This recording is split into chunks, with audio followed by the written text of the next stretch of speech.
आपकी फैमिली से कोई ऐसा बड़ा कोर्स कर रहा हो ना जेएनएम बीएससी का, उससे पूछना कि मिडवाइफरी कैसा सब्जेक्ट है, तो ये बोलेगा कि नर्सिंग हिस्ट्री का सबसे इजी सब्जेक्ट ही मिडवाइफरी। नर्सिंग हिस्ट्री का सबसे इजी सब्जेक्ट मिडवाइफरी है।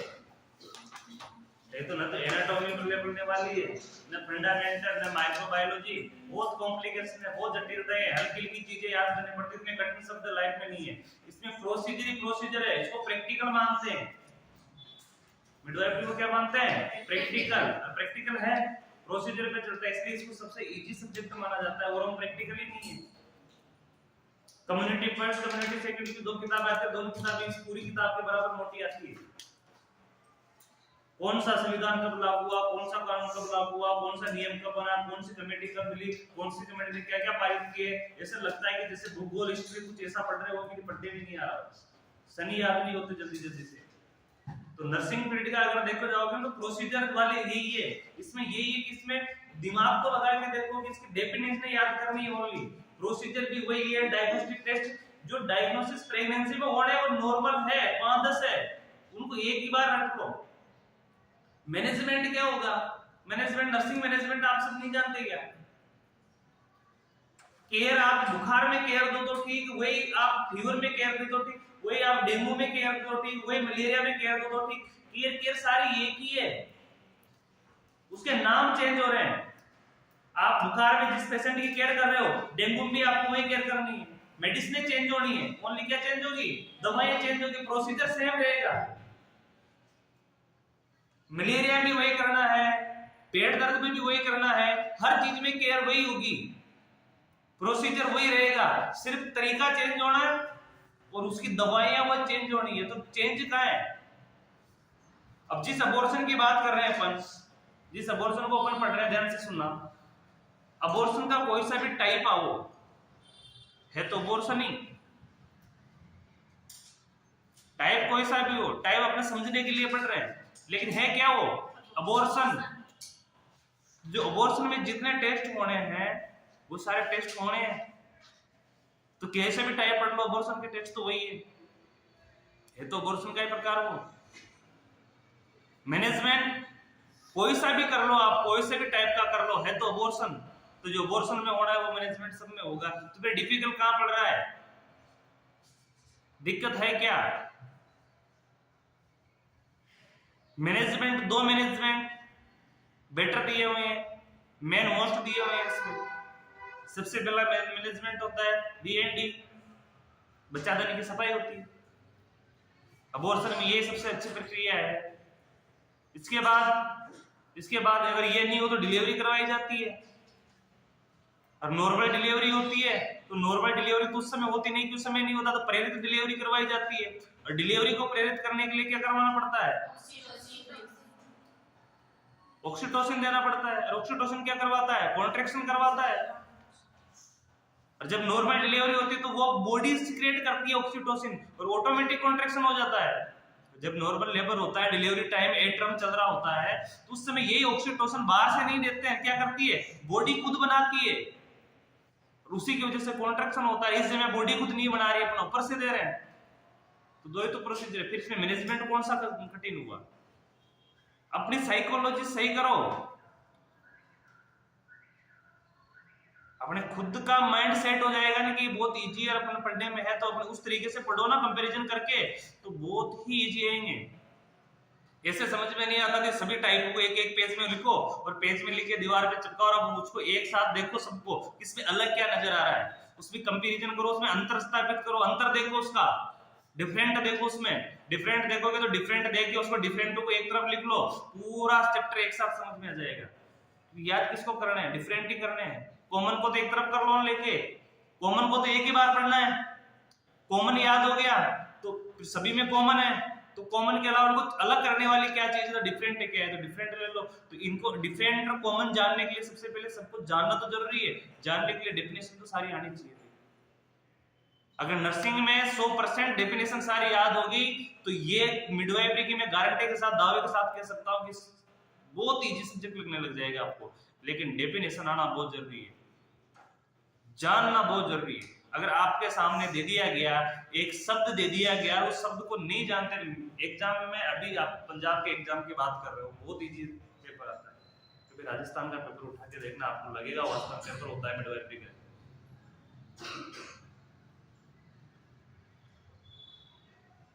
वहां सिर्फ पंजाब में हिंदी में एक्सप्लेन किया हुआ होता है, हर चीज में एक्सप्लेन किया होता है, या एग्जामिनर कुछ पूछता ही नहीं है, या सिर्फ एक शब्द लिख के छोड़ता है, अबॉर्शन, जैसे अबॉर्शन लिख दिया उसने, बस या एक नंबर लगा के छोड़ दिया अबॉर्शन।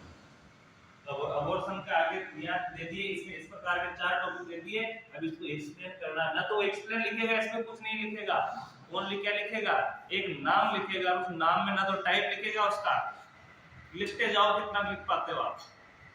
अबॉर्शन को पूरा करने में रहेगी ना, एक ही अबॉर्शन को, ये पूरा चैप्टर अबॉर्शन का ही है, टाइप भी अबॉर्शन के ही है, तो अबॉर्शन कितना बड़ा हो गया देखो। तो उस समय फिर उसके नंबर देखे जाते हैं, इसके नंबर क्या है, और उस नंबर के हिसाब से इसको थोड़ी, अगर ये 16 नंबर पे आता है तो पूरा चैप्टर लिखना होता है। ये किसने अबॉर्शन लिख दिया, उसने ये 16 नंबर पे दे दिया ना, तो पूरा चैप्टर आना टाइप्स तक आएंगे।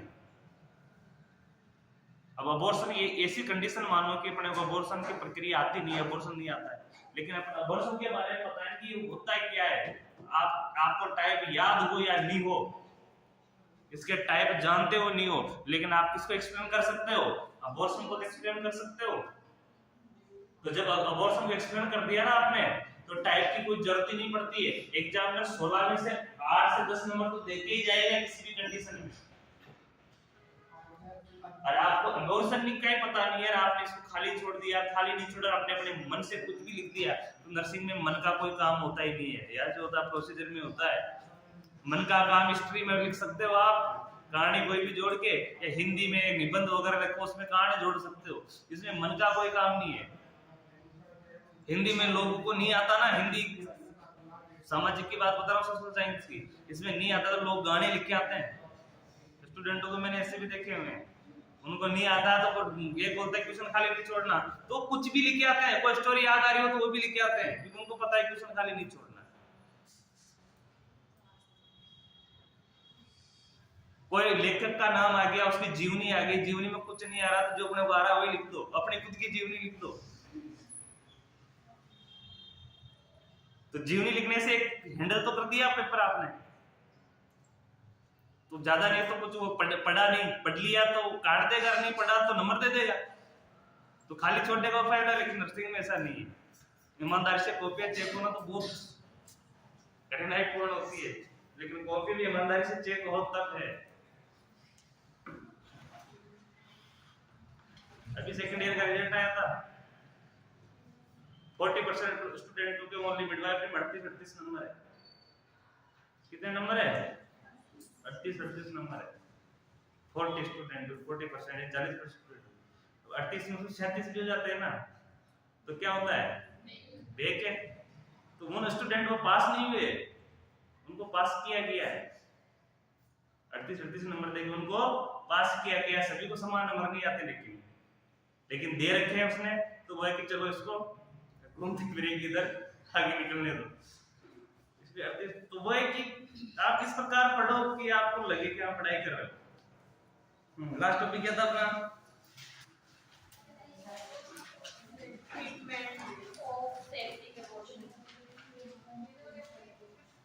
आपके बापू के चक्कर में मैं बहुत लेट हो जाता हूँ।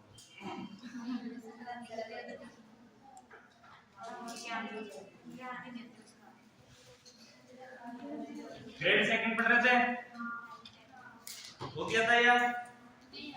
ग्रेड फर्स्ट कंप्लीट हो गया, सेकंड अब स्टार्ट हो गया।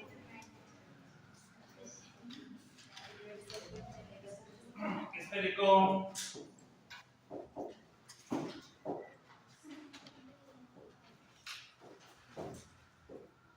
ग्रेड सेकंड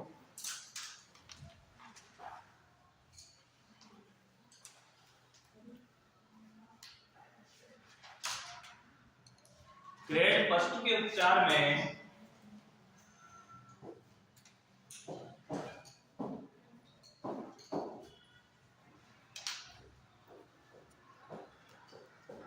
ग्रेड फर्स्ट के उपचार ट्रीटमेंट में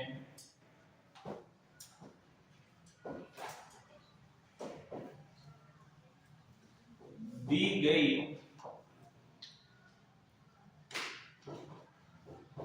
एंटीबायोटिक ड्रग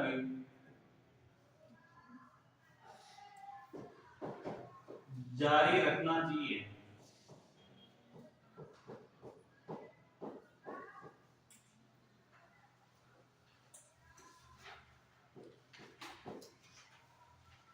एंटीबायोटिक तक जारी रखना चाहिए। ग्रेड फर्स्ट में जो एंटीबायोटिक तुमने दिया था उसको क्या करना है, कंटिन्यू जारी रखना है कि एंटीबायोटिक कोई चेंज नहीं होता, antibiotic is antibiotic, antibiotic antibiotic ही होता है। ठीक है, उसको हर बीमारी में दोगे आप तो उसके पर्टिकुलर मेडिसिन चेंज हो सकती है, लेकिन एंटीबायोटिक तो वो गिने चुने एंटीबायोटिक है वही दिए जाते हैं। कोई सी भी बड़ी से बड़ी बीमारी उठा के देख लो, एंटीबायोटिक की जो टेबलेट आएगी ना वो सभी में लगभग वही आएगी। और सबकी जो आज तक की मैंने डॉक्टरों की सबकी चुनिंदा दवाई देखी एंटीबायोटिक सेफ्लॉक्सिन होती है।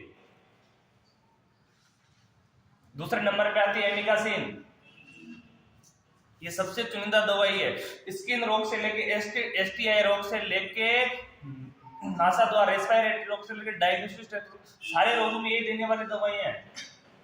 क्योंकि एंटीबायोटिक पर्टिकुलर एक चीज की नहीं होती, ये इन्फेक्शन को रोकती है। ये कोई स्किन में हो तो ठीक, पेट में हो तो ठीक, लंग्स में हो तो ठीक, किसी भी जगह हो तो एंटीबायोटिक को रोकती चुनिंदा दवाएं ये अधिकतर। और एसटीआई में एक चेंज कर देते हैं, सेफ्लॉक्सिन की जगह पेनिसिलिन दे देते हैं, जो एसटीडी रोग एसटीआई में ज्यादा काम करती है। तो एंटीबायोटिक है, गिनी चुनी एंटीबायोटिक है, एंटीबायोटिक है बहुत कम ये करते हैं जो है वो दी गई है, क्योंकि प्रभावी एंटीबायोटिक कोई सी भी संक्रमणों को सारी रोकती है, तो प्रभावी सारी करती है। नॉर्मल की बात करें जुकाम का, जुकाम में तो सेफ्लॉक्सिन देते हैं। सेफ्लॉक्सिन की जगह अगर ज्यादा मात्रा में हो तो एजिथ्रोमाइसिन ज्यादा दे देते हैं, क्योंकि सेफ्लॉक्सिन से भी हाई पावर में होती है एजिथ्रोमाइसिन। तो एजिथ्रोमाइसिन दे देते हैं क्योंकि एक्टिव है। जो अपने रेस्पिरेटरी सिस्टम होता है ये कौन सा है, एक्यूट है, तीव्र फैलने वाला है। तो एक्यूट को रोकने के लिए एजिथ्रोमाइसिन का उपयोग किया जाता है। लेकिन एजिथ्रोमाइसिन हाई डोज हो जाता है, इसलिए एजिथ्रोमाइसिन बहुत कम दिया जाता है। एजिथ्रोमाइसिन की टेबलेट दी जाएगी, देखना सेफ्लॉक्सिन को आपको एक पूरा पत्ता मिल जाएगा, एजिथ्रोमाइसिन का कभी पत्ता नहीं मिलेगा। उसका जो टेबलेट आएगी वो एक दो के पीस में आती है। उसकी जो टेबलेट का जो पत्ता बन के आता है ना वो दो, ये तो उसमें 2 टेबलेट होगी या 3 टेबलेट होगी, इसके टुकड़ों में आता है, तो उससे भारी लेवल पे है इसलिए उसको कम देते हैं। सेफ्लॉक्सिन कॉमन है ड्रग तो उसको ज्यादा देते हैं। एंटीबायोटिक तो जो भी है वो कॉमन एंटीबायोटिक उसमें नहीं है, जिससे प्रत्येक बीमारी की जो चुनिंदा दवाई है वो साथ में लगाकर एंटीबायोटिक आप कोई से भी दे सकते हो, सारी काम करेगी। अपनी बीमारी जो टेबलेट लेते हैं अपनी बीमारी क्यों नहीं मिटती है? अपन टेबलेट ले रहे हैं जिससे डॉक्टर लिख के देता है तो अपनी बीमारी मिट जाती है, वही टेबलेट अपन लेते तो नहीं मिटती है। क्यों? उसका रीजन क्या है? उसका रीजन ये है कि अपन चुनिंदा दवाई लेते हैं। कौन सी लेते हैं? चुनिंदा दवाई लेते हैं। और डॉक्टर क्या दे रहा है? एंटीबायोटिक के साथ दे रहा है, इसलिए जल्दी से रिकवर हो जाती है बॉडी। अपने को बुखार है, अपने को कॉमन कोल्ड है, तो अपन कौन सी दवाई लेंगे? या तो मोटेलोकास्ट लेंगे या सिटिन प्लस लेंगे। मोटेलोकास्ट, सिटिन प्लस इस प्रकार की दवाइयां हैं जिसमें पैरासीटामोल भी है, डाइक्लोफेनिक भी है, पेनिसिलिन भी है, लिवोसेट्राजिन भी है। ये कॉमन ड्रग पूरा स्टॉक है। ठीक है, मोटेलोकास्ट है, सिटिन प्लस ले लेते हैं, एंटीकोल्ड के नाम से मिल जाती है अपने को। मेडिकल में जाके एंटीकोल्ड पूछ लेंगे तो दे देगा, एंटीकोल्ड दवाई वो देगा। ये ले ली अपन ने, अब एक लेने के बाद अपनी बुखार भी ठीक हो जाती है, जुकाम में भी राहत मिलती है, तो अपन उसी के सहारे चल रहे होते हैं। उसी के साथ एम्पिसिलिन या सेफ्लॉक्सिन लेके देखो या एजिथ्रोमाइसिन लेके देखो, दवाई काम नहीं करे, जुकाम नॉर्मल 3 दिन में ठीक हो जाता है। लेकिन उसके लिए अपने संक्रमण को खत्म करना है तो एंटीबायोटिक को साथ में लेना जरूरी है। अपन एंटीबायोटिक नॉर्मल लेते नहीं है, क्योंकएंटीबायोटिक मेडिकल वाला भी डॉक्टर के लिख के वगैरह देता नहीं है, जानता है तो दे देता है, नहीं तो नहीं देता है।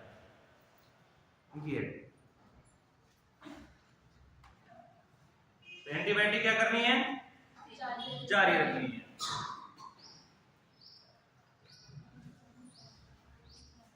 पेशेंट कंडीशन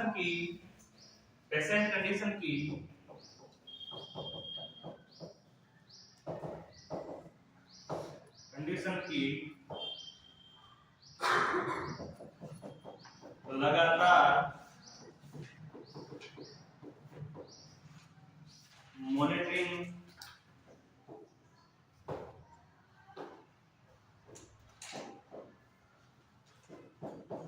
करनी चाहिए।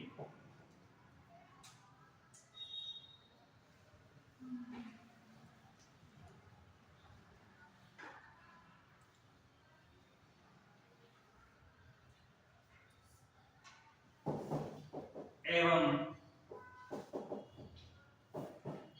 Vital sign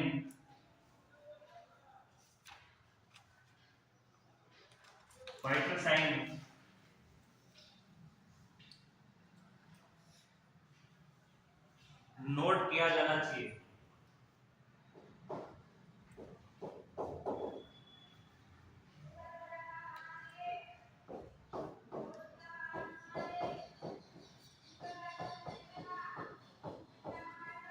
vital sign note किए जाने चाहिए।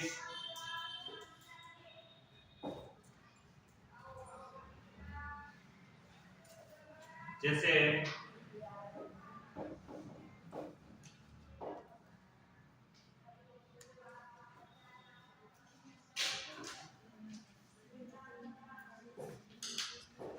बीपी,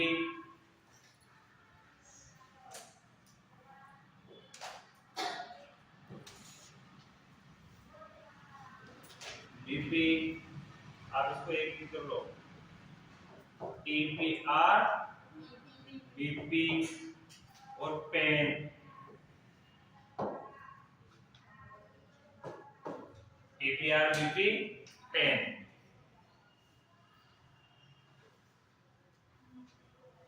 इसके अलावा जो चेक किए जाते हैं वह है यूरिनरी आउटपुट,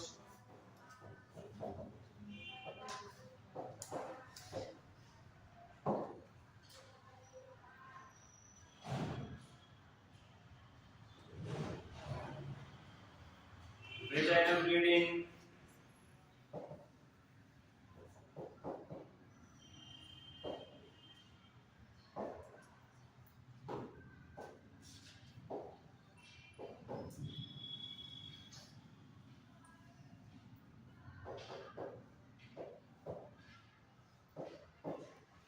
टेंडरनेस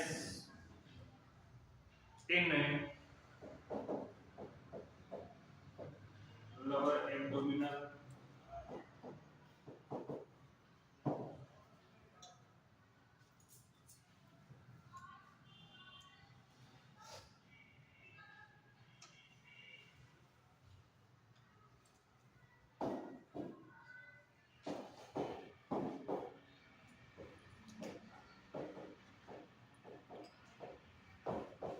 आवश्यकता होने पर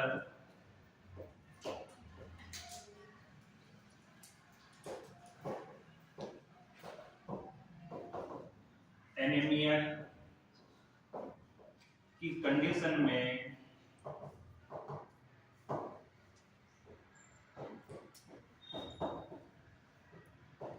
ब्लड ट्रांसफ्यूजन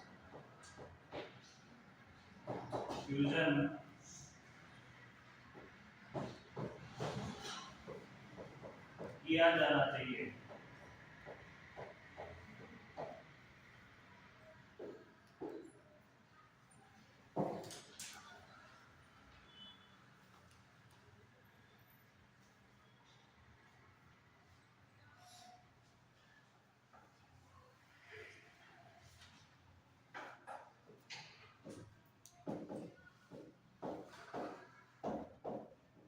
आवश्यकता होने पर D&E की जानी चाहिए।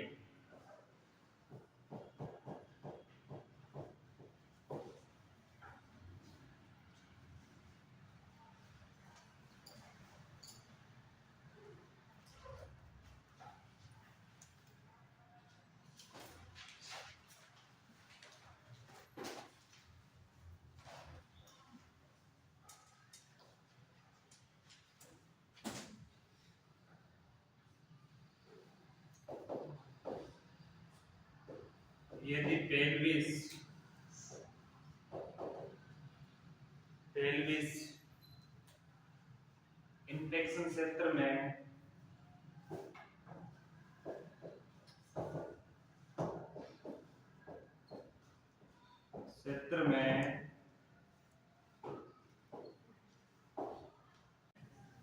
सीमित हो, क्षेत्र में सीमित हो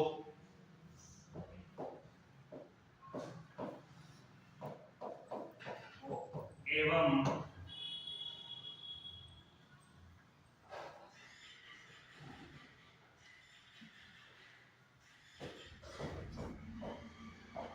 ओक में स्थित हो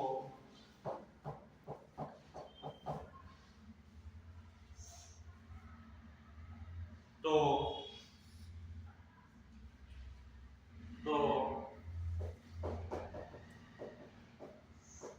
इसमें से मवाद निकालने के लिए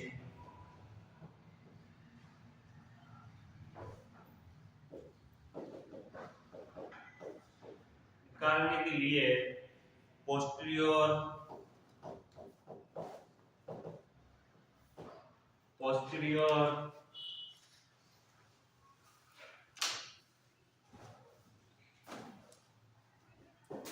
कोलोक्टोमी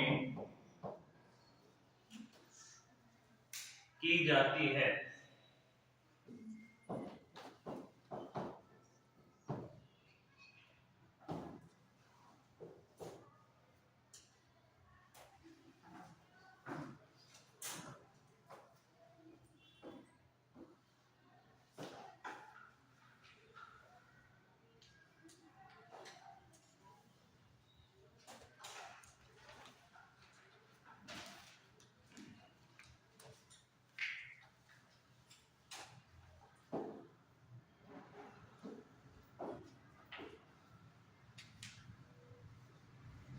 देखना सेकंड ट्रीटमेंट में क्या है, सेकंड ग्रेड लेवल पे अगर पहुंच गया इन्फेक्शन उस कंडीशन में क्या है।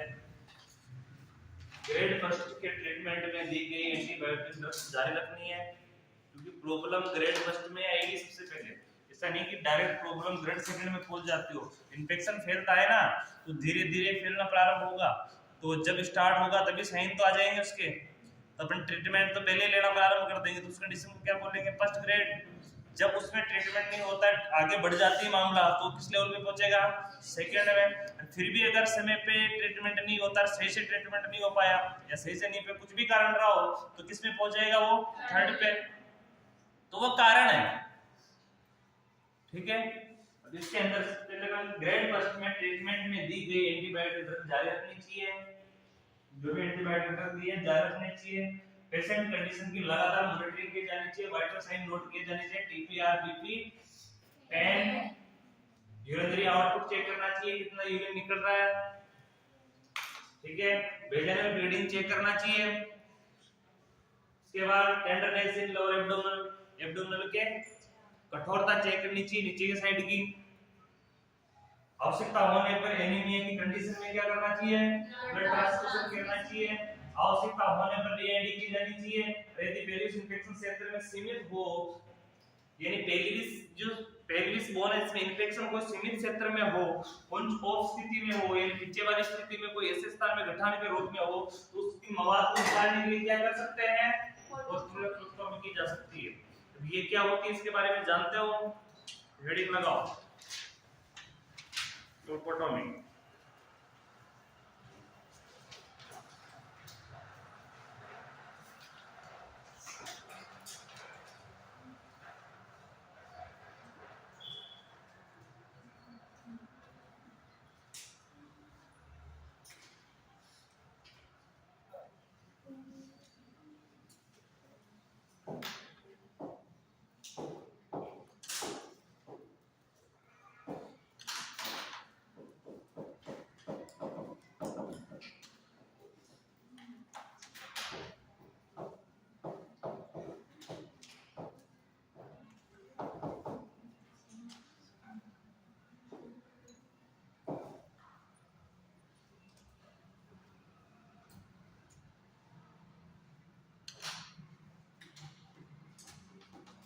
यह स्त्री रोग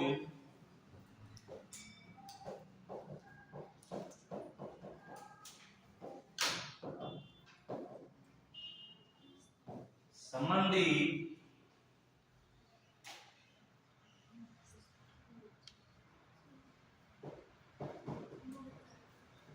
शल्य चिकित्सा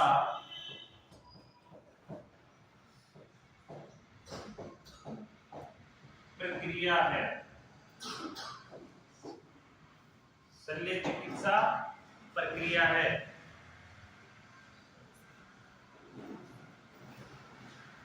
जिसमें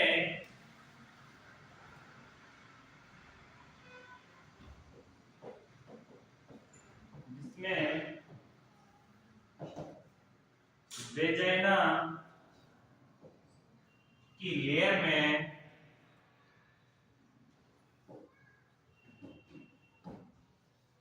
वेजाइना लेयर में या दीवार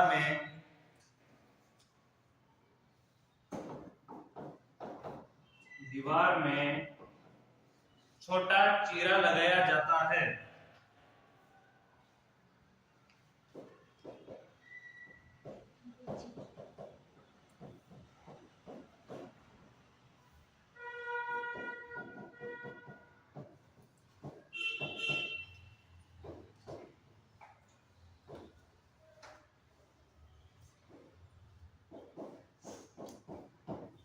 इसे ही क्या कहते हैं?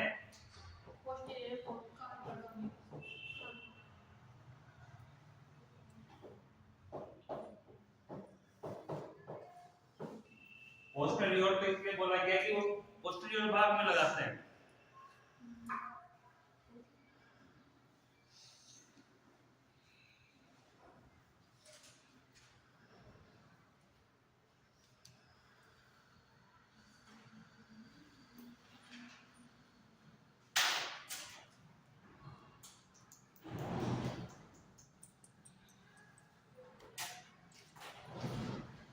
यानी वेजाइना में लगने वाला चीरा किसी भी कारण से लगो तो उसको क्या बोलेंगे? ग्रेड थर्ड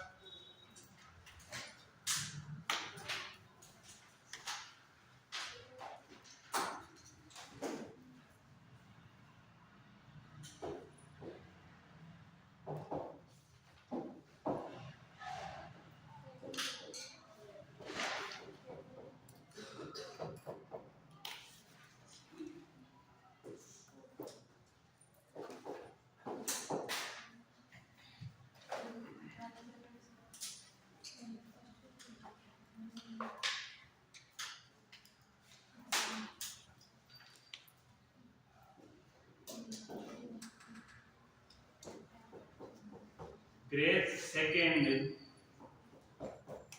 में दिया गया ट्रीटमेंट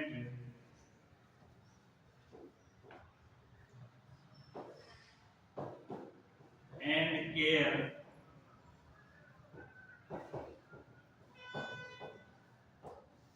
जारी रखनी चाहिए।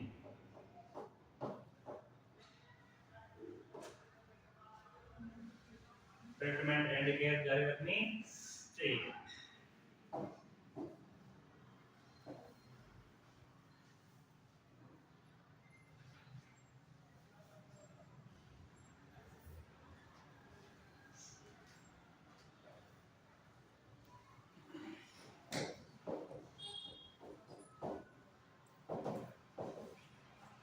इस कंडीशन में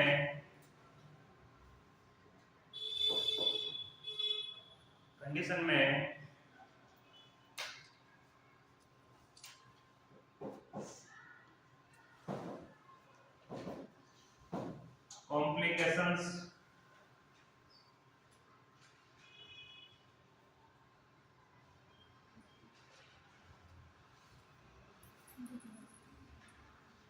की रोकथाम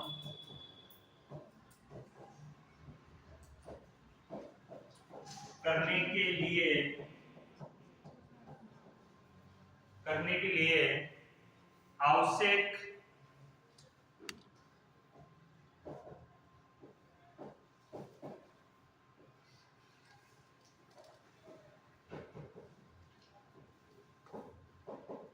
क्रिया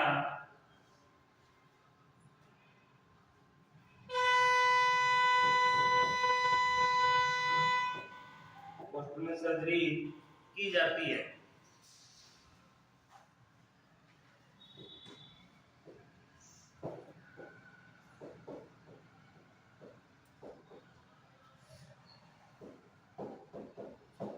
जैसे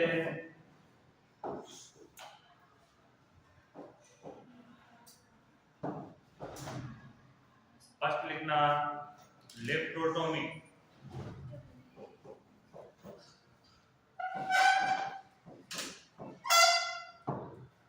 लेप्टोटोमी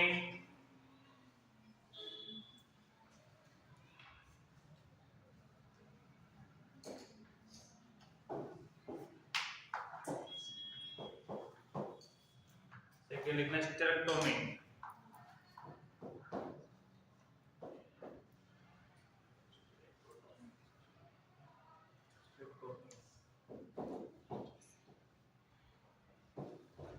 ईटीसी।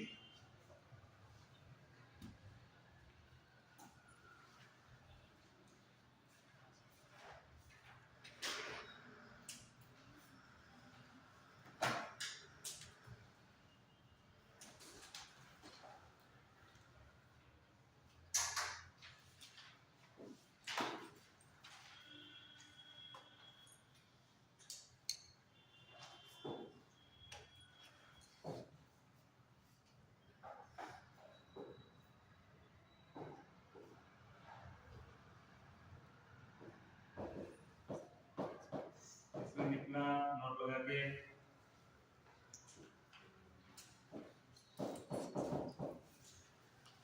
एब्डोमिनल कैविटी तक पहुंचने के लिए लगाया गया बड़ा चीरा।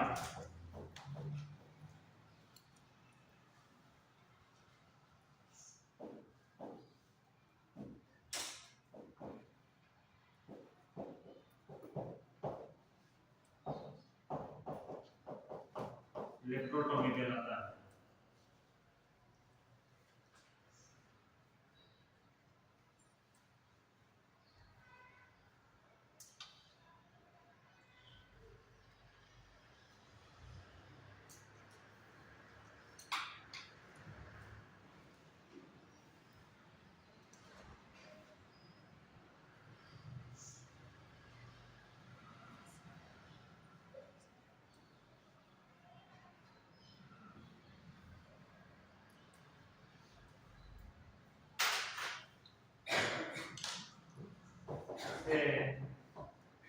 स्टेरियोटोमी भी कहते हैं।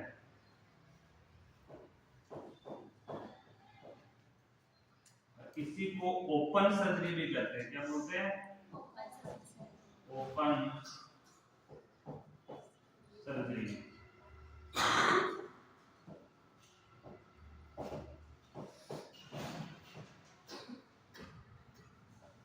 स्टेरियोटोमी या ओपन सर्जरी भी कहते हैं। किसको बोले? लेप्टोटोमी को।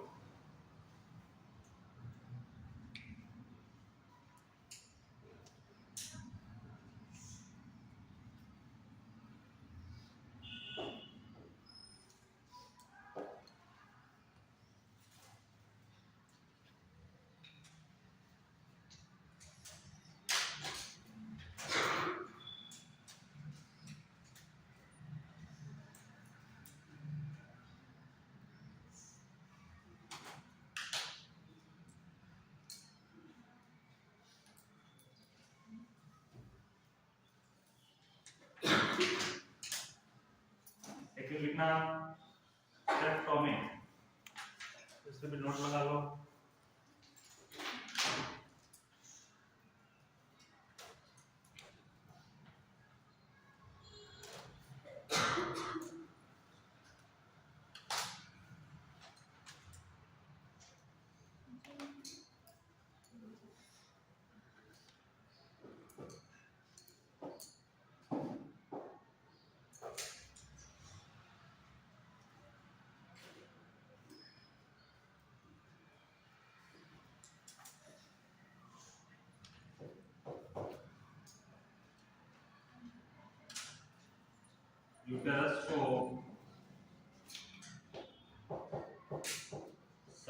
से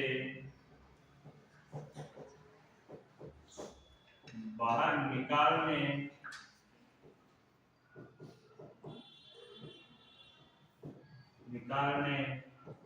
के लिए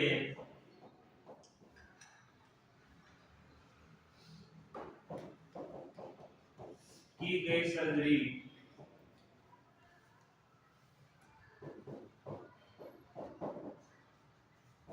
स्टेरेक्टोमी कहलाती है।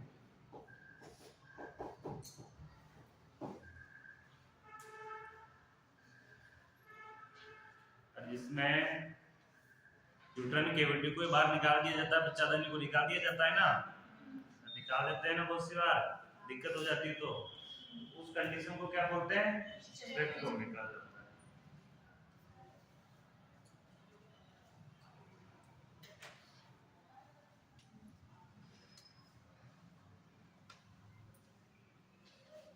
इसको अगर स्टेरेक्टोमी को डिटेल से पढ़े तो बहुत सी लंबी है, इसके टाइप भी है, अलग अलग प्रकार के हैं, फिर अपने को प्रकारों में नहीं घुसना, अपने को लिए जानने की होती है। ठीक है, हेडिंग लगाओ रिकरेंट मिसक्रेस आल्टन गर्भपात। अगला टॉपिक है, कितने नंबर का है? 7 नंबर का है, 6 नंबर का है, जो भी है। ये इसका मैनेजमेंट खत्म हो गया। अपन ने फर्स्ट, सेकंड, थर्ड तीनों प्रकार के ग्रेड पढ़ लिए। फर्स्ट ग्रेड पढ़ लिया, सेकंड ग्रेड पढ़ लिया और थर्ड ग्रेड पढ़ लिया। फर्स्ट ग्रेड में क्या किया?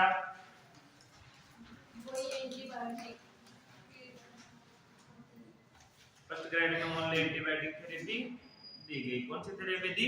एंटीबायोटिक। और आवश्यकता हो तो क्या किया? डीएनडी किया। इसमें ये किया।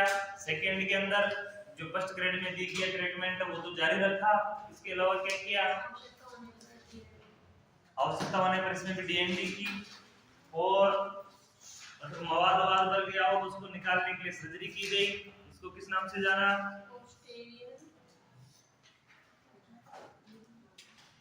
कोल्पोटोमी। किस नाम से जाना? कोल्पोटोमी के नाम से जाना। और एनीमिया हो तो ब्लड ट्रांसफ्यूजन किया। ठीक है, जो भी उसकी कंडीशन थी, उसकी स्थिति को देखते हुए उसका निदान किया। थर्ड में क्या किया? थर्ड में एक ही निदान होता है, काट कर निकालना। थर्ड का एक ही निदान है, उस चीज को हटाना। उस चीज को हटाने के लिए क्या किया है? उस चीज को हटाने के लिए सबसे पहले तो सेकंड वाला ग्रेड का जो ट्रीटमेंट है वो जारी रखा, और इसके अलावा 2 प्रकार की स्थितियां अपनाई गई जो डॉक्टर को उचित लगा, वो अपनाई गई। एक तो लेप्रोटोमी और एक स्टेरेक्टोमी।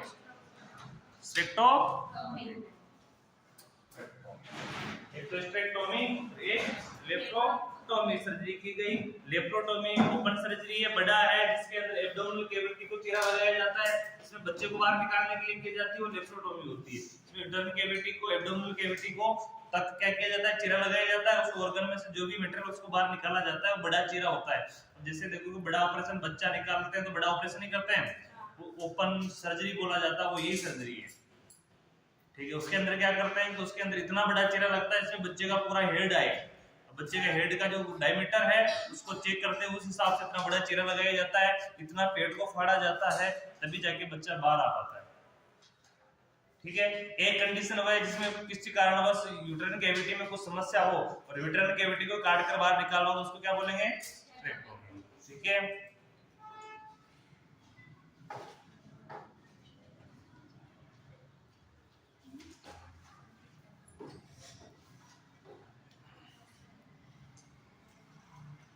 अगला टॉपिक था अपना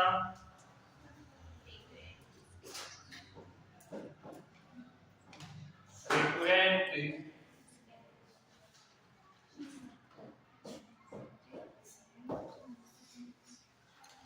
मिसक्रेस।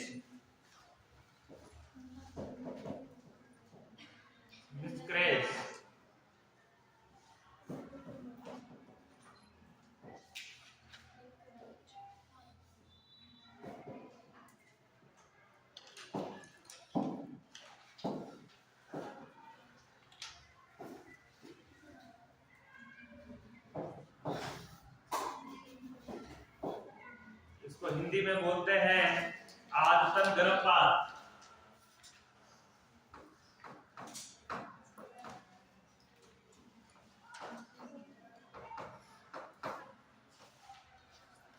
या बार बार होने वाला गर्भपात।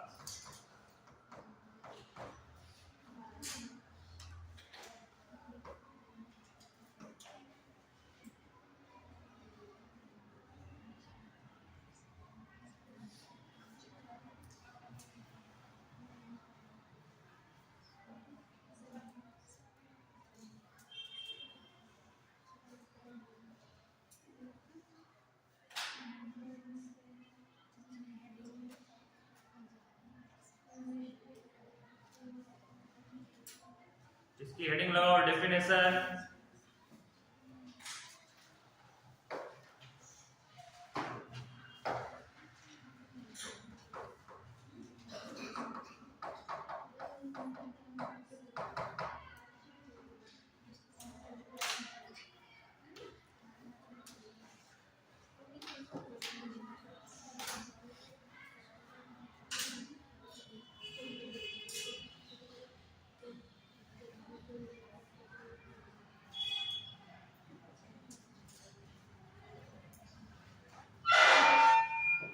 यदि 20 वीक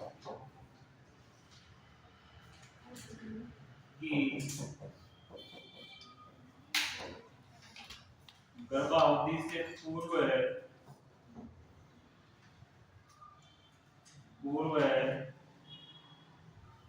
3 बार से अधिक लगातार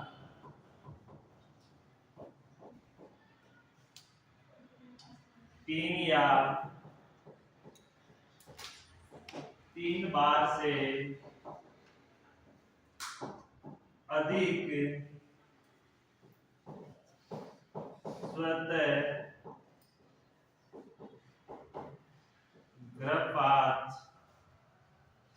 गर्भपात हो जाए तो उस कंडीशन को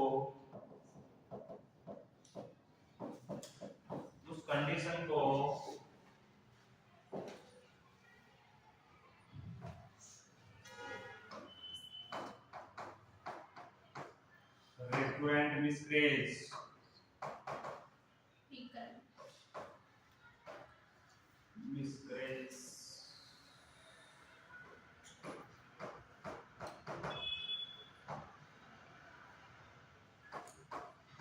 कहते हैं।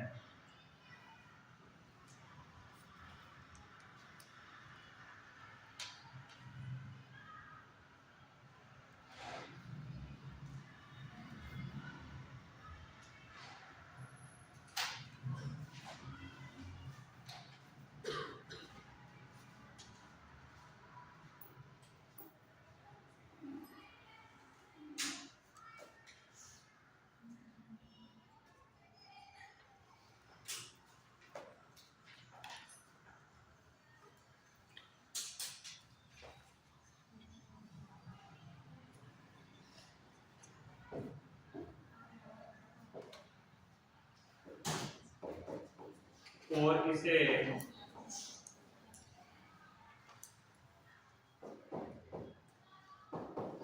एपिड्यूरल अबॉर्शन भी कहा जाता है। एपिड्यूरल अबॉर्शन का मतलब होता है आदत अबॉर्शन, यानी वो चीज आदत पे होगी, वो बार बार वो टाइम आते हो जाता हो। तो ये कंडीशन कौन सी होती है, कंडीशन किसके कारण होती है, मैं बताऊं। एबनॉर्मल तरीके से कॉन्ट्रासेप्टिव का यूज करने से ये चीजें होती है।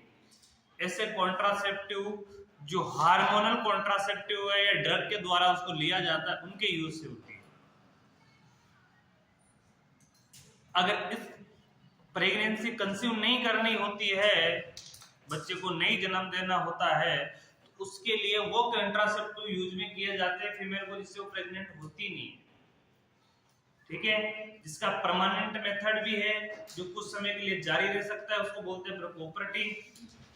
जो पूर्ण परमानेंट तो नहीं है, लेकिन परमानेंट के जैसे ये 3 साल से होता है, तो वो एक परमानेंट ही 3 साल का गैप दे देता है, और उससे ज्यादा भी अपन उसको चेंज करवा सकते हैं, हर 3 साल में उसको चेंज करवा सकते हैं। और उसमें भी अलग अलग तरह की आती है प्रॉपर्टी भी, तो जो आवश्यकता रिक्वायरमेंट हो उसके हिसाब से लगवाओ, जितने दिन का गैप चाहिए उतने के हिसाब से लगवाओ।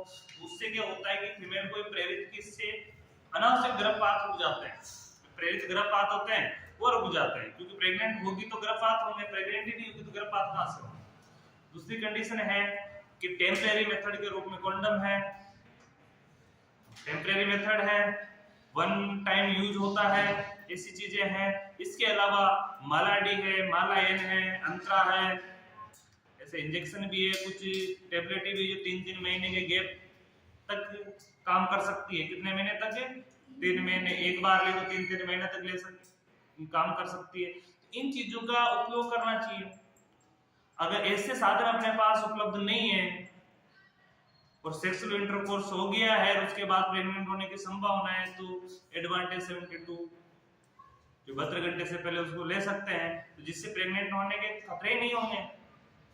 अब जब फीमेल को इस प्रकार का मेथड के बारे में पता नहीं होता तो उनको बताना चाहिए। इनका यही काम है कि फीमेल की जानकारी रखे, फीमेल को इस चीज के बारे में बताओ। अगर ये चीजें नहीं है, फीमेल का क्या होता है कि ये चीजें नहीं होती है, अनावश्यक वो फीमेल में अधिकतर अनावश्यक कंडीशनें होती है जो किशोर होती है। कौन सी होती है? किशोर, जिनकी स्कूल लाइफ होती है। अब स्कूल लाइफ में एक सबसे बड़ी कंडीशन में आपको ये बताऊं कि उस समय अपने हार्मोन अनबैलेंस होते हैं। क्यों होते हैं? क्योंकि उस समय अपनी बॉडी टेस्टिंग में है। किसमें है? टेस्टिंग में। उस समय अपनी बॉडी अच्छा बुरा कुछ नहीं देखती है, विपरीत लिंग के प्रति अट्रैक्टिव होती है। क्या होती है? अट्रैक्टिव। न तो एज देखती है, न कलर देखती है, न अपनत्व देखती है, किसी प्रकार की कोई स्थिति नहीं देखती है। क्या होती है? अट्रैक्टिव होती है। क्यों होती है? उसके पीछे न तो फीमेल की कुछ कमी है, न मेल का कुछ गलती है, वो अपनी बॉडी के हार्मोन एक्टिव होते हैं। और जब बॉडी हार्मोन एक्टिव होते हैं तो बॉडी हार्मोन एक्टिव होने के बाद किसी को कंट्रोल का कोई चांस नहीं है, कुछ भी गलती करवा सकता है। आदमी को गुस्सा आ रहा है तो भी हार्मोन का प्रॉब्लम है, तो गुस्सा आ गया तो आ गया, अभी हार्मोनल डिफेक्ट हो गए तो हो गए, किसी प्रकार की और समस्या तो हुए। तो उस समय वो एट्रैक्टिव सिस्टम ज्यादा होता है, तो उस कंडीशन में जो की गई गलतियां हैं उसकी वजह से उस कंडीशन में ऐसी कंडीशनें होती है, तो वो क्या करती है, फिर उनको एक चीज, किसी से कोई उस्ताद होगा उनका, जिससे पूछ लिया कि इस प्रकार से कोई प्रेग्नेंट हो जाते हैं तो उसके लिए अबॉर्शन की टेबलेट होती है, बता दी जाती है। वो क्या करते हैं कि जैसे महीना 20 दिन के आसपास या 1.5 महीने 2 महीने के आसपास, जब तक बच्चे का बार पता नहीं चले उससे पहले क्या करवा देती है? अबॉर्शन कर देती है। अबॉर्शन के लिए आपको ये पता है कि फर्स्ट ट्राइमेस्टर में क्या गया, अबॉर्शन क्लिनिकल पे नहीं जाता है, हॉस्पिटल के बाहर ही उसकी स्थितियां हो जाती है। कंपाउंड इतना महसूस होता है जैसे एक एमसी साइकिल हुई हो, यानी कि महीना 1.5 महीने में किया गया, अबॉर्शन का कोई विशेष पता नहीं चलता। अब कुछ फीमेल क्या करती है कि 4 से 6 वीक के अंदर, 6 से 8 वीक तक भी अबॉर्शन की टेबलेट ले लेती है, वो टेबलेटें लेके उसका अबॉर्शन करवा देती है। फिर उनके रूटीन में ये चीज आ जाती है, फिर वो कॉन्ट्रासेप्टिव पे ध्यान नहीं देती। वो कॉन्ट्रासेप्टिव पे, वो जो कपल होते हैं कॉन्ट्रासेप्टिव में ध्यान नहीं देते, किसमें ध्यान देते हैं? कि ऐसी कंडीशन, क्योंकि ये भी कंफर्म पता है कि सेक्सुअल इंटरकोर्स में प्रत्येक में कंसीव नहीं होनी है। प्रत्येक फीमेल संभोग होता है तो संभोग में प्रत्येक में तो प्रेगनेंसी कंसीव नहीं होती है, कुछ कुछ में होगी। तो वो उनको यही पता होता है कि कोई दिक्कत नहीं, बिना कॉन्ट्रासेप्टिव के वो करते रहते हैं, और उस कंडीशन में जब होगा तब देखा जाएगा, होगा तो अपने पास मेथड है वो अपना लेंगे। इस कंडीशन की वजह से क्या है कि उस कंडीशन में, कौन सी वाली में, जिसमें किशोर अवस्था चल रही है, 18 साल से पहले की कंडीशन है, स्कूल टाइम है लगभग, उसके अंदर हार्मोनल डिफेक्ट की वजह से प्रेगनेंसी कंसीव भी जल्दी होती है। जब बॉडी पूर्ण परिपक्व हो जाती है ना, तो प्रेगनेंसी कंसीव नहीं होती जल्दी से।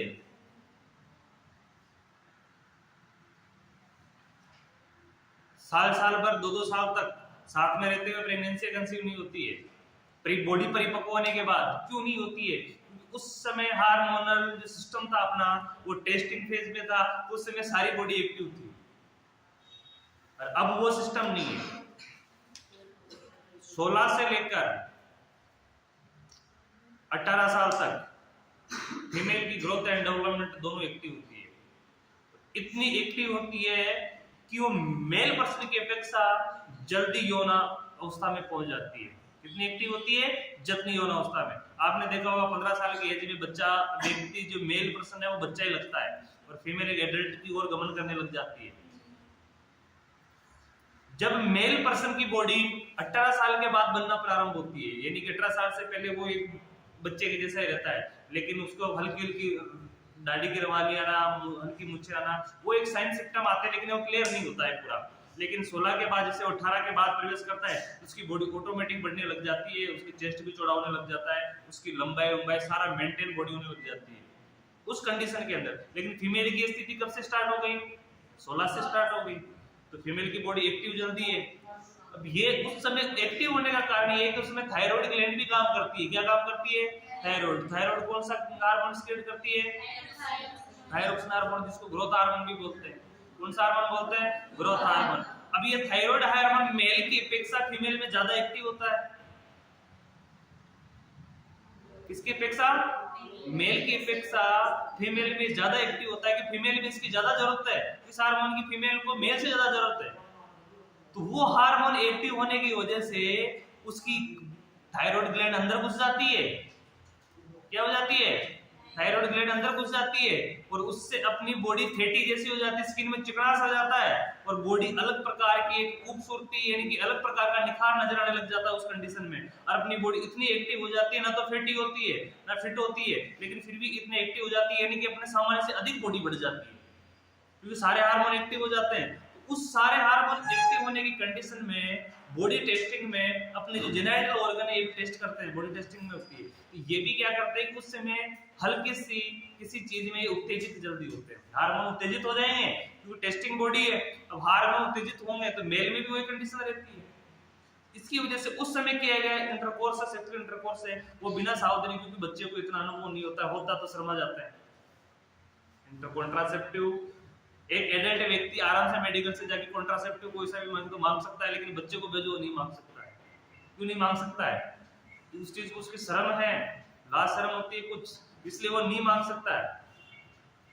और एडल्ट होने के बाद मेल फीमेल का कोई मेडिकल स्टोर वाले से कोई ऐसा नहीं है, कोई रिश्ता नहीं होता अपना जिससे अपन शर्माए। फीमेल भी मांग सकती है जाके, मेल भी मांग सकता है,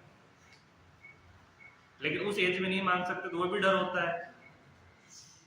तो सबसे बड़ा रीजन ये होता है उस समय ली गई इस प्रकार के गर्भपात कर लिए ज्यादा, कॉलेज लाइफ तक 2-3 बार गर्भपात हो गया उस टाइम पे, और लगभग आपने देखा होगा कि एक कंडीशन 20 वीक तो बहुत ज्यादा है, 20 वीक तो हाफ प्रेगनेंसी हो गई, ये तो इसमें दिया हुआ है। लेकिन उससे पहले जो फर्स्ट ट्राइमेस्टर में किया गया अबॉर्शन है वो रूटीन में आ जाता है फीमेल की, हर बार प्रेग्नेंट होती है और हर बार प्रेग्नेंट होते हैं अबॉर्शन, फिर प्रेग्नेंट होगी फिर अबॉर्शन, फिर प्रेग्नेंट होगी फिर अबॉर्शन, ये रूटीन चलता रहता है क्योंकि स्कूल लाइफ से लेकर कॉलेज लाइफ चलती रहती है। उसके बाद जैसे बॉडी एक्टिव होती है, शादी हो जाती है, जब उनको बच्चे की रिक्वायरमेंट होती है तो बॉडी क्या हो जाती है? रूटीन में आ जाती है। फिर वो समय आता है फिर अबॉर्शन ऑटोमेटिक हो जाता है, फिर वो समय आता है फिर अबॉर्शन ऑटोमेटिक हो जाता है, वो रूटीन में आ जाता है। उसी को क्या बोलेंगे? आदतन, ये एक रूटीन में आ गया है, वो बार बार होगा।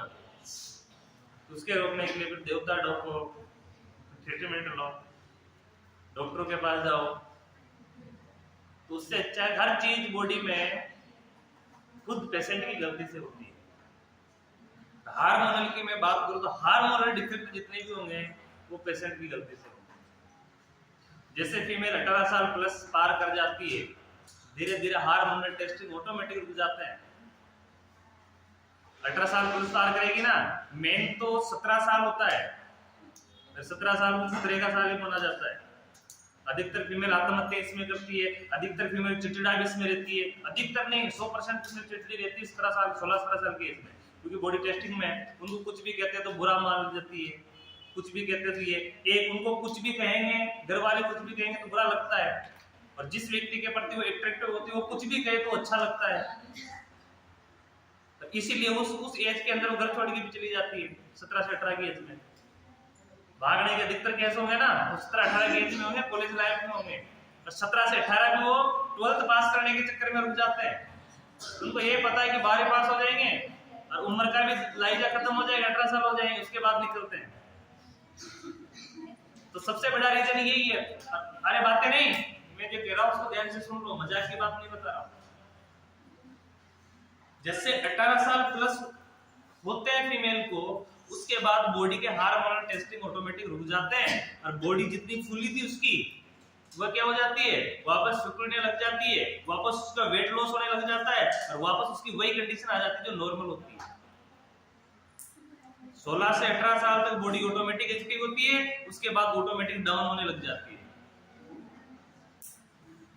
और मेल पर्सन में क्या होता है कि मेल पर्सन की 18 के बाद बॉडी बनना प्रारंभ होती है और उसकी बॉडी बनना प्रारंभ हो गई ना तो वो नॉर्मल वापस वीक में नहीं आती, वो उसका कुछ कारण रहा होगा इसकी वजह से वीक में आती है, ना हार्मोनल कारण की वजह से कम होती है। फीमेल की, अरे सुन लो, फीमेल के हार्मोन की वजह से बॉडी वापस कमजोर हो जाती है, बिना काम के कमजोर हो जाती है हार्मोन की वजह से। ऐसा सिस्टम होता है।